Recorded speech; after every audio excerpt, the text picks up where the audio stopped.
What's up, guys? I wanted to make a short video to show you how I am attempting to make a little smoke machine for my RC drift car. And if this works out, it'll be a cheap option for you guys to try, and it'll look really cool. So let's get started. The materials that I have today are just any regular RC drift car. One of these, the one I'm using is a smoke, just a regular atomizer. We're gonna need some fans, computer fans, and that's pretty much it. Oh, and also, if you have a small box, you could use that, or I'm gonna cut mine out of this piece of plastic. So as I move along, you'll get to see what the idea is behind it and how it works. So stay tuned. The plastic out, and I formed like a little crude box over here. I just heated it up with a propane tank and folded over the edges to create a box. So what I'm gonna do is I'm gonna cut a hole in order to fit this through here, and I'm gonna cut another 2 holes for the fans, and one's gonna go here and another one is gonna go right over here. In order to make this work, you're gonna need to have the connector that connects into the bottom of this. I took the one off of the bottom half of the vape, which was this, and I disassembled it. And basically it's got 2 parts. One is a negative and one is a positive. This is the positive and this is the negative. As you can see on the inside, there is the positive in the center, surrounded by a rubber gasket, and the outside is the negative. This is what you need to trigger and connect to a power source in order for your vape to activate. So this is what I'm gonna do. I'm just gonna use the bottom half that I took apart. You could get this off of any battery. Basically, you need the hookup that goes into that. You take it apart and you solder the positive and negative to a set of wires that you're gonna use to wire it up. I also did my box. This is a very crude design, but this is how it's gonna be. The vape is gonna slide into this slot right over here, and the fans, there's gonna be one over there and another one right over here, and right here I'm gonna put a piece of plexiglass, and all this is gonna be urethane. So there it is. That's the soldered connections, and this is the way the vape is gonna sit.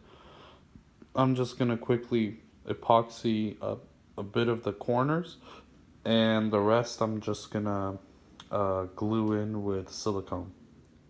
It's sealing up. As you can see, the vape and inside is all silicone, and this is just a piece of plexiglass. The reason why it's blue is this is a protective film. After I'm done with everything, I'll take that film off and it'll be clear, just so that it doesn't scratch the material. But yeah, it's getting there. This is what I use to glue it. This is silicone you can get at Home Depot. This is what it looks like. And if you really want, you can honestly use any kind of epoxy, like Minute Weld or JB Weld for plastics, or some of this stuff, whatever you want. It's just any type of glue that'll glue this up. I just glued the fans on. There's one right there. There's the other one right there. I know it looks kind of messy right now. It's just all urethaned up, but I have to give it some time for this to dry, and then I could test it out. So let's check it out when all this is already dried.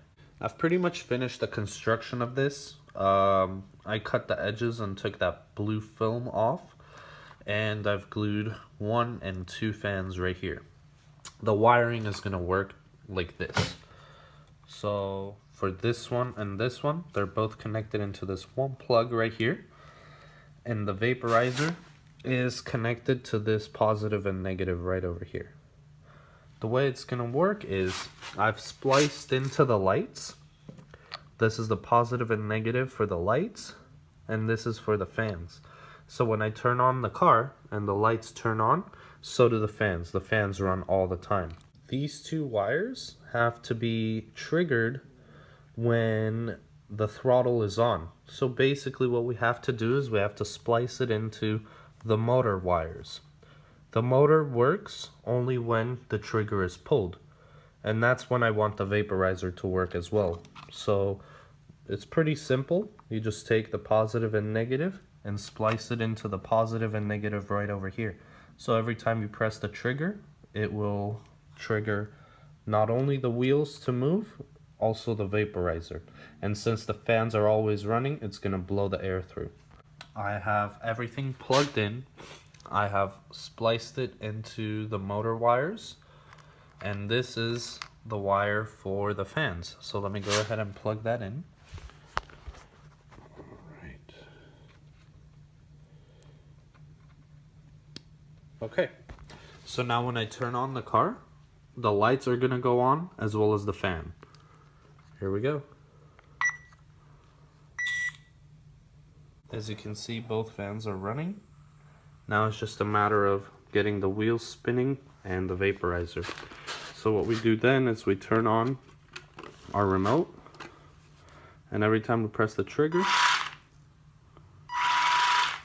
we get a little puff of smoke.